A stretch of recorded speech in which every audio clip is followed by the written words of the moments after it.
오늘 제목은 그가 성소가 되시리라. 따라합시다. 그가 성소가 되시리라. 사람들 가운데는 자기 의견을 절대로 양보하지 않는 사람들이 있죠. 사소한 문제임에도 불구하고 절대로 뒤로 물러서지 않는 그 사람들은 가족이나 직장에서 동료들에게나 친구들에게 굉장히 힘든 감정을 심어줍니다. 하나님은 어떤 일을 작정하시면 반드시 이루어내시는 분이시지만 하나님이 양보하실 때도 참 많았다 하는 사실을 성경 역사에서 발견하게 됩니다. 만나를 공급하시다가 고기를 원하니까 메추라기를 주시는가 하면 사무엘에게 왕을 세워달라고 하니까 그게 하나님 뜻이 아님에도 불구하고 초대왕 사울을 세우는 과정에 간섭하셔서 부끄러움 많은 키 큰 왕을 하나님이 세우시는 일을 주도하셨습니다. 히스기야 임금이 이제 곧 죽는다는 메시지를 이사야 선지자를 통해 받았지만 하나님 앞에 기도했을 때 하나님이 그냥 떠나는 것이 하나님 뜻이었지만 15년 동안 그의 수명을 늘려놓으셨어요. 요나 선지자를 통해서 40일 후에는 이 니느웨 성이 망한다고 하셨지만 회개하니까 그 성을 망하지 않도록 다시 기회를 주신 하나님을 봅니다. 그러나 하나님을 잘 이해해야 되는 것은 하나님이 모든 부분에서 사람들이 기도하고 또 상당한 대세가 그렇게 흐르면 하나님이 늘 자신의 뜻을 꺾는 분인가 하면 그렇지 않는 거예요. 하나님은 자신이 생각했던 것을 관철해내시고 긴 시간 속에서 반드시 풀어나가는 응집력과 끈기가 있다는 것을 우리는 놓쳐서는 안 되겠습니다. 이사야는 하나님을 거룩한 분이요 유일하게 두려워할 분이라고 설명하면서 하나님 그가 성소가 되시리라 이렇게 선포했습니다. 미크다시라는 이 히브리 말은요 성소로 번역됐는데 신성화된 지역, 거룩한 장소를 의미합니다. 미크다시 하야라는 동사가 붙으면은 성소가 되다 이렇게 되고요. 하야라는 말은 되게 한다 그런 뜻도 있어요. 그래서 도덕적으로 휘둘리고 종교적으로 처참해 보이는 북왕국 이스라엘과 남왕국 유다가 앞이 보이지 않지만 하나님은 자신이 성소로 세우시려고 했던 계획을 역사 가운데 반드시 실현해낼 것이다 라고 하나님은 분명히 말씀을 주신 것이죠. 성소에 대한 개념을 좀 이해할 필요가 있다고 봅니다. 출애굽기 3장 5절에 먼저 보면 떨기나무 불꽃 가운데 나타나신 하나님께서 모세에게 이렇게 말씀하셨어요. 이리로 가까이 오지 말라. 내가 선 것은 거룩한 땅이니 내 발에서 신을 벗어라. 원래는 광야하고 떨기나무가 있던 곳이에요. 거기 거룩한 땅이 아니었는데 하나님께서 불 가운데 임재하시니까 그 땅이 모세가 서 있는 그 지역까지 거룩한 땅이니까 너의 오염된 신발을 벗어야 된다라고 요구하셨어요. 모세가 홍해에서 애굽의 군사가 수장되었을 때 노래를 불렀는데 그 노래의 13절 출애굽기 15장 13절에 보면 주께서 구속하신 백성을 인도하시되 주의 힘으로 그들을 거룩한 처소에 들어가게 하셨다. 그래서 홍해가 나중에 세례라고 말하잖아요. 세례를 받고 하나님께 영광을 올려드리고 자유롭게 예배할 수 있는 거룩한 처소로 하나님 백성들이 들어간다는 이런 표현을 사용했습니다. 하나님은 성막을 만드실 때 이런 말씀을 하셨어요. 출애굽기 25장 9절 내가 그들 중에 거할 성소를 그들이 나를 위하여 짓되 할 때 성소가 미크다시예요. 똑같은 단어예요. 이렇게 지어라. 그래서 그 공간 안에서 입는 제사장의 옷은 거룩한 옷이고 거기서 쓰임받는 도구들은 거룩한 도구가 된다라고 말씀하셨습니다. 세월이 흐르면서 하나님은 그 성전이나 성막 몇백 평 되는 그 공간에만 성소로 규정하신 것이 아니고 자기 백성에게 준 땅 전부가 하나님의 성소가 되기를 원하셨죠. 시편 114편 2절 말씀 앞에 보시고 같이 읽겠습니다. 시작. 유다는 여호와의 성소가 되고 이스라엘은 그의 영토가 되었도다. 그러니까 북왕국 이스라엘 예루살렘이나 남한국 유다나 전부 하나님의 성소고 하나님의 뜻이 이루어지는 공간이 되기를 하나님은 원하셨다는 것이죠. 사실 하나님의 성소는 하늘입니다. 신명기 26장에 모세가 기도할 때 하나님은 주의 거룩한 처소 하늘에서 보시고 주의 백성 이스라엘에게 복을 달라고 기도했어요. 하나님이 계신 곳은 저 하늘이에요. 이 땅에는 안 계신가 하면 하나님이 땅에도 계세요. 그런데 어느 곳에나 계시다고 하면 사람들이 하나님을 어디도 만나야 되냐, 이게 어렵잖아요. 그래서 하나님께서 성막을 짓고 성전을 짓게 하신 거예요. 그런데 하나님의 의지는 뭔가 하면 하늘에서 하나님의 뜻이 이루어진 것처럼 땅에서도 하나님의 뜻이 이루어져서 온 땅을 성소로 만드시는 것이 하나님의 비전이기 때문에 예수님께서 기도할 때 하늘에서 뜻이 이루어진 것처럼 땅에서도 이루어지게 해달라고 기도한 것은 성소와 관련을 갖는 기도라고 볼 수가 있습니다. 문제는 거룩한 땅을 줬습니다. 거룩한 성전을 줬습니다. 그런데 사람들이 땅을 오염시키는 거죠. 어떻게 오염시키냐면 하나님 주신 말씀대로 살지 않아요. 예배가 훼손되어 자기가 원하는 우상을 섬겨요. 도덕적으로 타락해요. 연약한 사람들을 함부로 짓밟아요. 그렇게 함으로 그 땅을 오염을 시켰습니다. 흠이 있는 제사장이 휘장 안에 들어가지 못한다는 법이 있는데 그가 만약에 휘장 안에 들어가면 제단을 가까이 하면 성소를 더럽히는 죄를 짓는 것이다 라고 말씀하시면서 이 죄가 땅을 더럽힌다는 말씀을 해 주셨습니다. 이사야 시대의 죄악은 다양하게 나타났어요. 먼저 우시아 왕이 이사야가 초기에 일할 때 있었는데 얼마나 교만한지, 제사장밖에 할 수 없는 향을 피우는 일을 자기가 하겠다고 나섰다가 문둥병이 걸려서 격리 조치를 취하고 도치를 당하고 말았습니다. 요담 왕은 여전히 산당에서 분향하면서 우상을 섬겼습니다. 아하스 왕은 이방 도시 다메섹에 가서 큰 신전을 보고 요대로 우리도 하자 해가지고 제사장 우리아에게 제안을 해서 성전 제사를 오염시켰습니다. 이런 현상들, 그러면서 이웃들, 연약한 자들을 짓밟고 이런 일들을 할 때 참 앞이 보이지 않는 이사야 시대였지만 그러나 하나님은 분명히 말씀하셨어요. 내가 성소가 될 거야. 내가 너희들 가운데 성소를 이룰 거야 라고 강력하게 말씀을 하셨던 것이죠. 하나님이 성소를 이루는 방법은 말씀을 먼저 주시는 거예요. 말씀대로 행하게 함으로 성소를 이루시는 거예요. 구약의 여러 말씀, 모세의 말씀, 선지자들의 말씀을 전해요.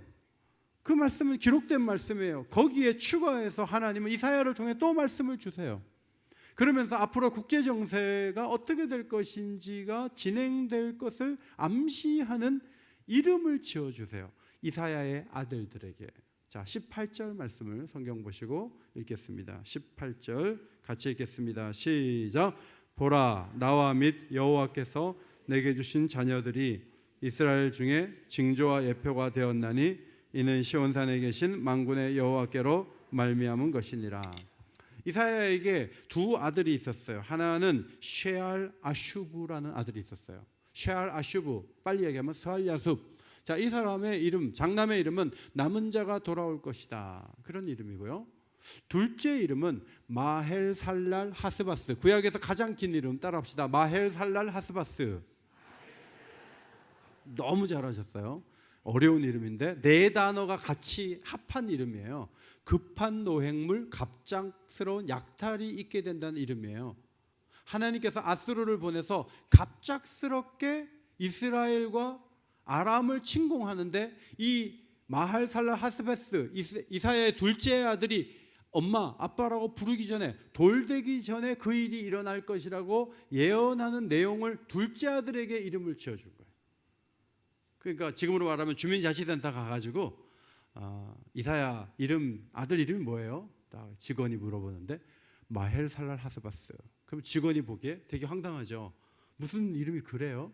그런 얘기를 들어가면서 호적을 하는 거죠. 그러면 사람들에게 아들을 부를 때마다 그게 무슨 뜻이에요? 그러면 아수르가 쳐내려와서 지금 우리가 두려워하는 이스라엘과 아람의 동맹을 깨게 될 것이라고 하나님이 내 아들에게 이름을 그렇게 지으라고, 내 아들의 이름을 그렇게 지으라고 말씀하셨다고 얘기하면서 예언 활동을 하는 거예요. 첫째 아들은 스알야숲이에요. 남은 자가 돌아오리라. 한 번은 하나님께서 아하스 왕을 만날 때 장남을 데려가라 그랬어요. 왜 데려가라 그랬겠어요? 예언 활동을 하는데 왕을 만나가지고 어디 못가에서 만나가지고 아들 데리고 오셨네요. 물어보지 않겠어요? 아들 이름이 뭡니까? 스알야습입니다. 스알야습이 무슨 뜻입니까? 남은 자가 돌아온다는 뜻입니다. 남은 자가 돌아온다는 말은 심판이 있다는 얘기예요. 그리고 회복도 하나님 손에 있다는 두 가지 의미를 주기 때문에 아하스 왕이 그 이름의 뜻을 아는 즉시 기분 나쁜 거예요. 왜냐하면 인간은 심판은 어떻게든 면하려고 하는 생각을 갖고 있기 때문에. 그래서 이사야는 사람들에게 반역자처럼 여겨졌습니다. 하나님은 강한 손으로 알려주시고 깨우쳐 주셔서 정상적인 예언을 합니다.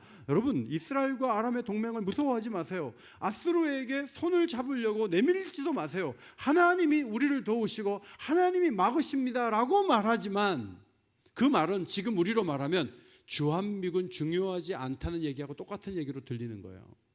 그러면 미군이 빠져나가면 어떻게 되겠어요? 그 상황이 되니까 정치적으로 철없는 소리 좀 하지 말라고 그렇게 사람들이 나서지 않았겠습니까? 반역자라는 히브리 말 케세르라는 단어는 끈으로 묶는다 그런 뜻이에요. 모두가 아수르에 묶일까? 이스라엘과 아람 동맹에 같이 끼어서 묶여질까? 어떻게 강대국에게 손을 절 내밀어서 이 위기를 건너갈까 하는데 이사야만이 하나님께 묶이면 됩니다. 그러니까 너는 적과 묶였다 해서 반역자라고 부르는 거예요. 성도 여러분, 사람들하고 똑같은 음성을 내면 그럼 편하게 살 수 있어요. 모두가 북악산 가자 그럴 때 그냥 북악산 가면 돼요.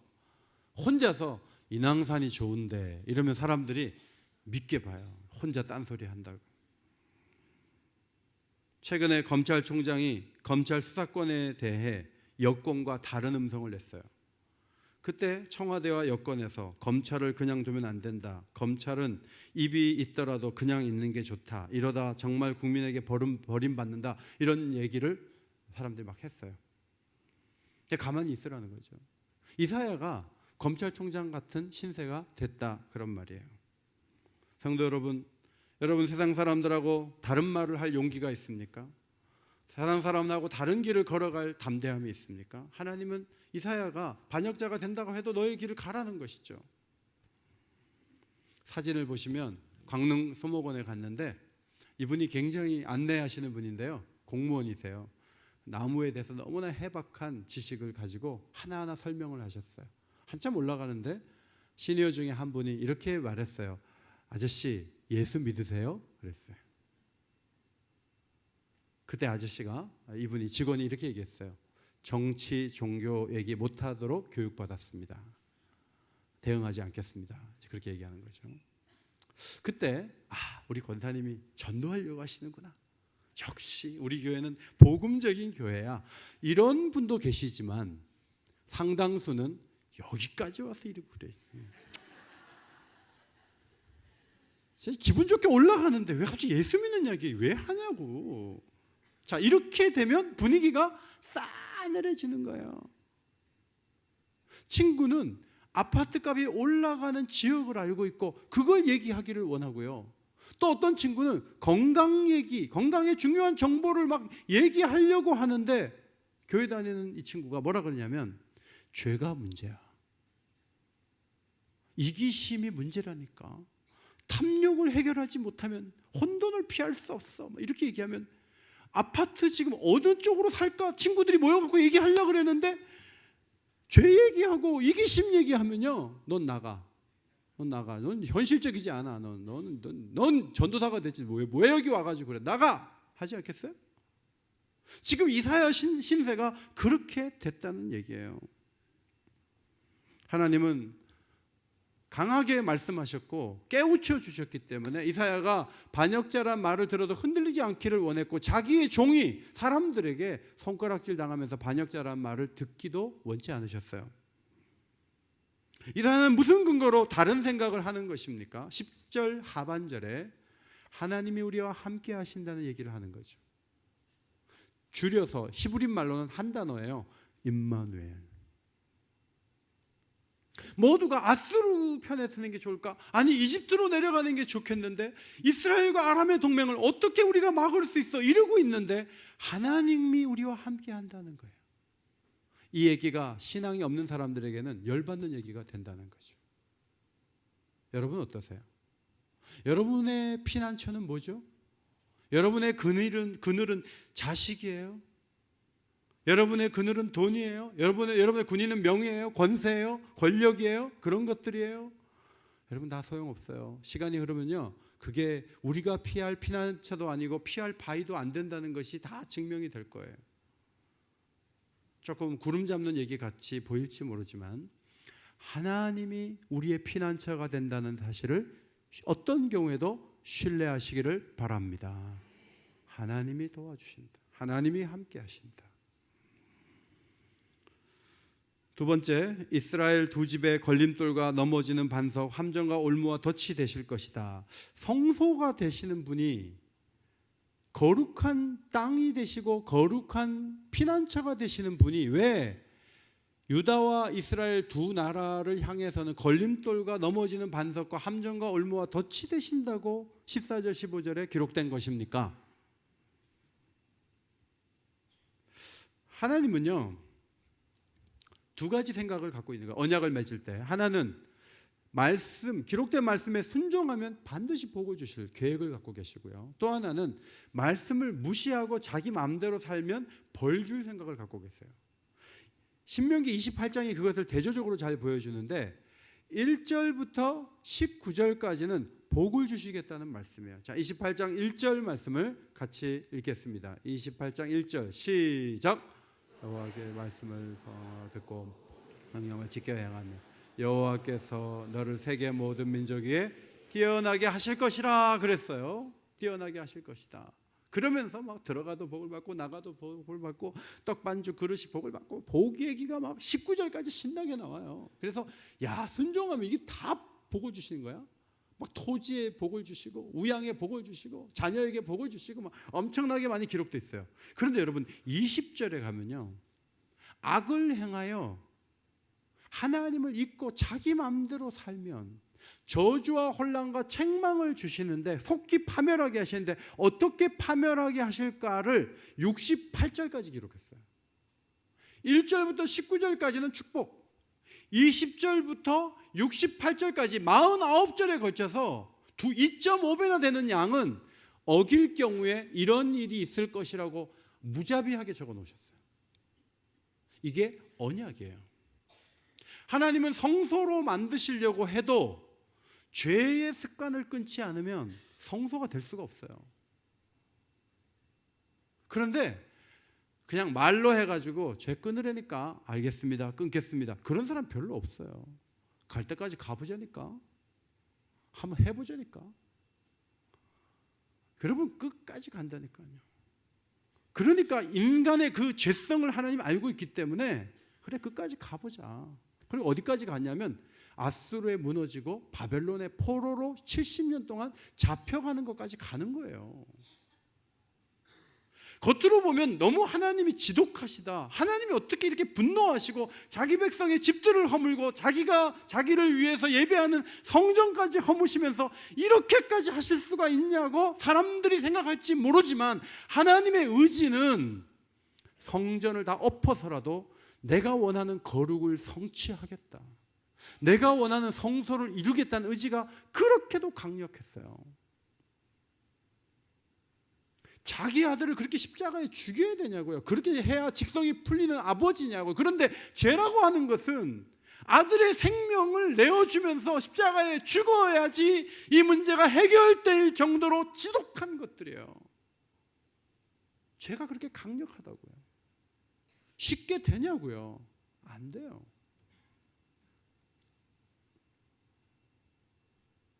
전 어릴 때 어머니 옷가게 했거든요. 그래서 어머니 금고가 있는데 이렇게 열리면요 따르릉 하면서 열려요. 그래서 나가면서 1,000원, 들어오면서 1,000원. 습관이 됐어요. 어머니가 알고 하지 말라 그랬는데 하지 말라 그래도 제가 그렇게 했죠.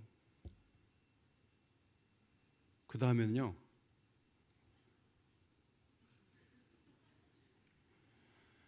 그때 안 팼으면 제가 목사 못 됐어요. 그거 맞아야 돼요. 패야 돼요.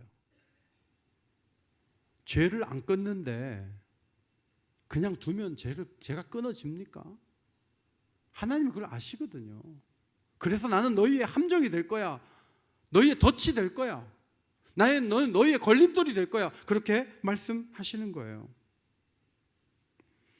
성도 여러분, 여러분에게도 어려움이 오죠. 제가 우리 교회 훈련 과정을 몇 가지 해봤는데 우리 교회 최고의 훈련 과정이 뭔지 아세요? 고난의 학교예요.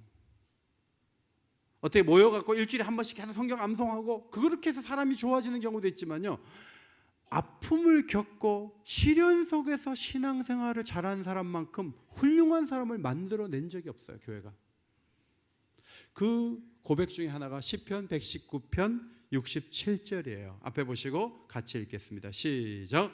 고난당하기 전에는 내가 그릇 행하였더니 이제는 주의 말씀을 지키나이다.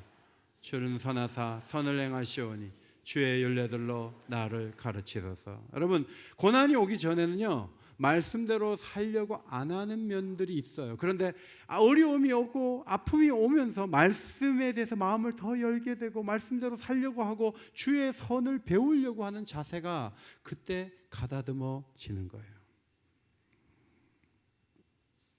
사도 바울은 심각한 병이 있었어요. 그래서 3번 특별히 기도한 것 같아요. 그런데 하나님이 안 고쳐주시고 내 은혜가 너에게 족하다, 이런 응답을 주셨어요.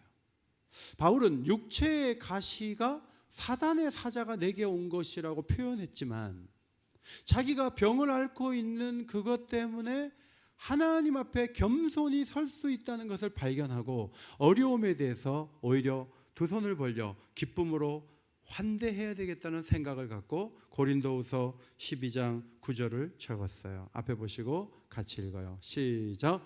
그러므로 도리어 크게 기뻐함으로 나의 여러 약한 것들에 대하여 자랑하리니 이는 그리스도의 능력이 내게 머물게 함이라. 10절은 제가 읽습니다. 그러므로 내가 그리스도를 위하여 약한 것들과 능력과 궁핍과 박해와 공고를 기뻐하노니 이는 내가 약한 그때에 강함이라. 네. 여러분, 약한 것은 부끄러운 거 아니에요. 네. 우리 교인들 중에는 혈압약 드시는 것 같고 스트레스 받는 분들이 있어요. 뭐가 그렇게 스트레스가 돼요? 자동차도요, 10년이면은 배선 갈아야 되는데, 아니 70년 쓰셨는데 혈관이 좀 안 좋아져서 약 하루에 한 알 그거 드시는 거 가지고 뭐가 그렇게 화가 나요? 여러분, 기쁨으로 드시기를 바랍니다. 하나님이 기가 막히게 만들었으니까 이렇게 혈관이 그래도 유지하고 있는 거죠. 약 매달 드시는 거 감사함으로 드세요. 그리고 사람들한테 나 혈압약 먹는다고 얘기해요. 뭐 어때? 뭐 어때? 혈압약 먹는다 그래야지 상대방도 나를 열받게 안 할 거 아니에요. 여러분에게 이런저런 속상한 일들이 있어요. 그럼 뭐 사랑방에 좀 나눠요. 뭐 그게 부끄러운 거예요. 약한 거, 나 이래 약해가지고 내 마음이 교만했다가 좀 낮아졌다, 뭐 이런 얘기하면 얼마나 은혜되고 좋아요. 제일 문제는 한 번도 병원에 안 가보신 분들, 한 번도 안 아픈 분들, 애들도 다 잘 되는 분들, 문제예요. 어려움이 좀 오고 애들 재수도 좀 하고 뭐 그러면서 내가 만들어지는 거 아니에요?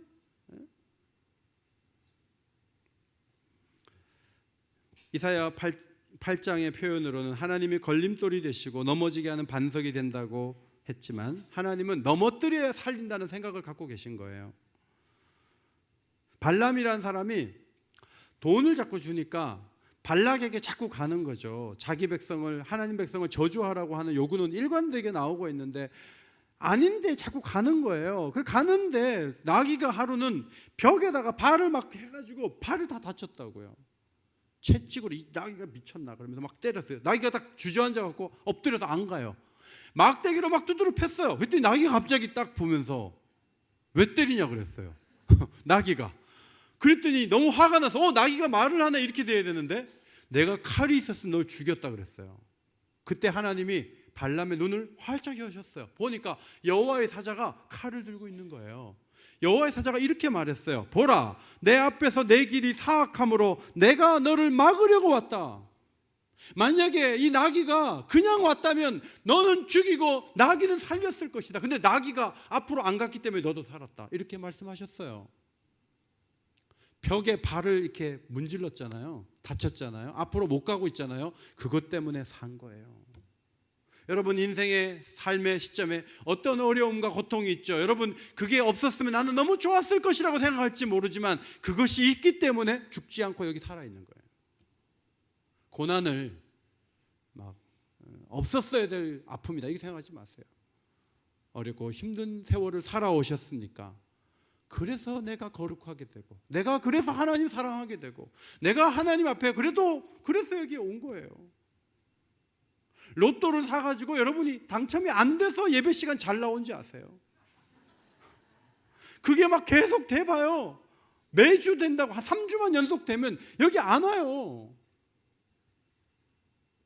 로또 안 되신 것을 축하드립니다.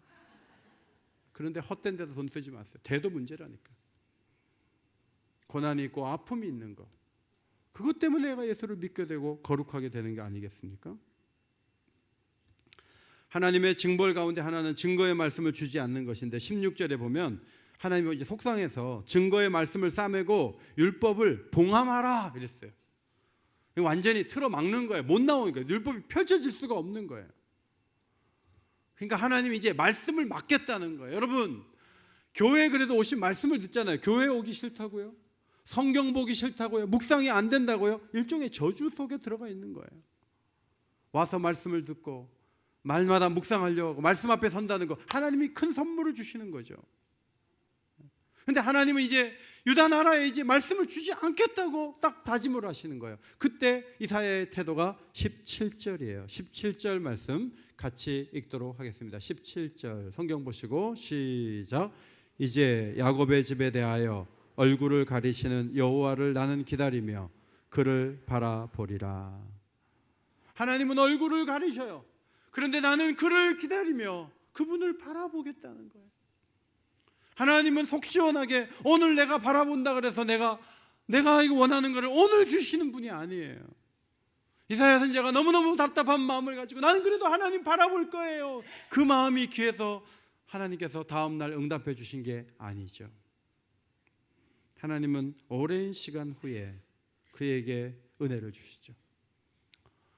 시대가 어두워지니까 사람들은 답답해서 말씀이 없어지니까 사울처럼 신접한 자를 찾아가고 속살거리는 사람들을 찾아가고 마술사를 찾아가고 막 그렇게 하는 거예요. 저는 어제 대통령이었던 분이 어떤 한 여성의 지시를 받으면서 그 사람이 말을 막 뭐라 그러면 예 이렇게 하는 그 음성을 들었어요. 깜짝 놀랐어요. 대통령이 제일 높은 거 아니에요? 아무 직위도 없는 사람이 이래라 저래라 하는데 전부 받아 적어야 되고 어떻게 그런 일이 있어요? 그 말하는 그 사람의 아버지가 희한한 종교의 목사예요. 목사의 딸이에요. 그 사람이 신비로운 능력이 있는 거예요.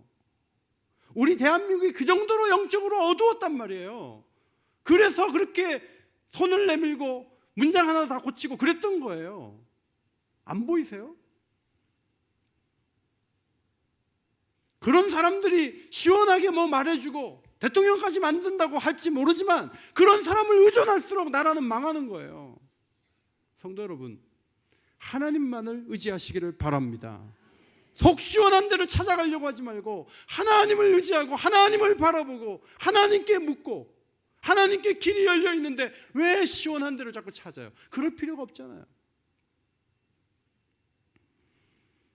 하나님은 말씀을 주지 않아요. 그러니까 어두워지는 거예요. 어두워지면 분노가 일어나면서 왕도 저주하고 하나님도 저주하고 그래도 하늘을 봐도 땅을 봐도 어두움이 진하게 드리워진다는 것이 8장 끝에 21절 22절 말씀이에요. 굶주리고 곤고하게 되는 거예요. 그런데 9장 1절부터 시작해서 하나님은 자신의 빛을 가지고 세상을 환하게 할 계획을 갖고 있다고 이사야 선지자에게 말씀하셨어요. 지도를 보시면 스불론과 납달리 땅, 저 갈릴리 땅을 하나님은 영화롭게 할 계획을 갖고 있다 그랬는데 예수님이 스불론과 납달리 땅에 오셔서 제자들을 부르시고 놀라운 사역을 펼치시는 거예요. 언제? 이사야가 죽은 지 700년 후에.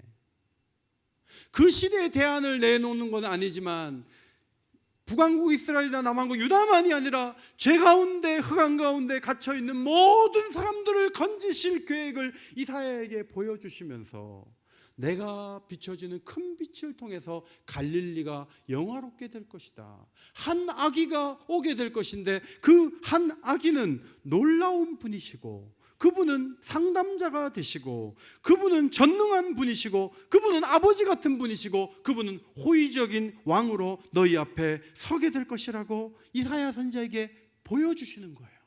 이사야 선지자는 예수님 만난 적이 없지만 하나님은 그렇게 구체적으로 역사 가운데 개입하셔서 길을 여실 것을 이사야가 그 두 눈으로 보면서 얼마나 기뻐하고 환영했는지 모릅니다. 성도 여러분, 죄 문제는 플라스틱하고 비슷해요. 매년 1000만 톤이 바다로 플라스틱이 흘러 들어가고 있어서 전에도 보니까 빨대가 그 거북이 코를 뚫었더라고요. 고래의 뱃속에서 비닐이 얼마나 쏟아져 나오는지. 여러분, 오늘 하 목사님이 아까 1000원이라고 그랬는데 여러분 장바구니 좀 갖고 다니세요. 온 세계가 플라스틱 천지예요. 제 안에는 플라스틱 백을 안 쓰려고 그냥 잘 갖고 다녀요. 장바구니 갖고 다니는. 제가 이렇게 보면은 거기다 뭐 담냐면 방울토마토를 담아요. 어떻게 담냐면 플라스틱 용기 안에 있는 걸 담아요. 주스도 플라스틱 안에 들어가 있어요. 아니 플라스틱 해결하려고 봉지 하나는 안 쓸 수 있는데 나는 또 플라스틱으로 된 여러 가지 용기에 담은 것을 담아서 화요일마다 내놓을 때 이만큼 내놓는단 말이죠. 뭘 줄이고 있냐고요. 죄하고 비슷해요. 여러분 죄 문제가 너무 심각해서 해결이 안 돼요. 길이 없다니까요. 여러분 자녀들 막을 수 있어요? 죄를 안 짓는 거 한두 가지고 그냥 머리에 스치는 게 죄고요. 좌를 봐도 우를 봐도 죄가 얼마나 많은지 몰라요. 그냥 죄가 묻어갖고 집에 온다고요. 해결할 방법이 있냐고요. 우리 사회가 무너지고 있어요 지금. 동성애 안 된다고 학교에서 그러는데 학교를 상대로 학생이 갈 때까지 가보자 그래갖고 학교가 뭐 돈 물어주라고 판결이 났어요. 뭐 길이 안 보여요. 어려워요. 그때 여러분은 무엇을 말해야 되겠습니까? 오늘 장로님이 기도하신 대로 하나님이 하신다. 하나님이 이루신다. 이게 뜬구름 잡는 소리 같지만 이 혼란하고 이 복잡하고 이 어려운 세상을 어떤 정치가가 나서서 하는 것이 아니라 하나님이 이 모든 문제를 해결하실 것이다. 그렇게 선포하시기 바랍니다. 그렇게 믿으시기 바랍니다. 목사님 구체적으로 얘기해봐요. 어떻게 할 건지 저도 잘 몰라요. 그런데 하나님이 하실 거예요. 이 사실은 변함이 없어요. 확실한 것은 예수님의 재림과 함께 이 세상을 더럽히고 오염시키고 복잡해진 모든 어두움들을 주님의 재림과 함께 전체적으로 해결할 것을 믿으시기 바랍니다. 그 꿈을 갖고 있는 공동체가 신앙의 공동체예요. 이 교회 공동체는요, 그러므로 성소가 되게 하시려는 그 하나님의 뜻을 붙잡고 거룩을 생명처럼 여겨야 돼요. 거룩이 무너지면 교회도 무너지는 거예요. 거룩을 지켜야 돼요. 거룩이 훼손되면 우린 여기 모일 필요가 없어요. 우린 다 잡혀갈 수도 있어요. 거룩을 지키고 하나님 뜻 가운데 온전히 걸어가는 성소에 거하는 주의 백성들 되시기를 주의 이름으로 축원합니다.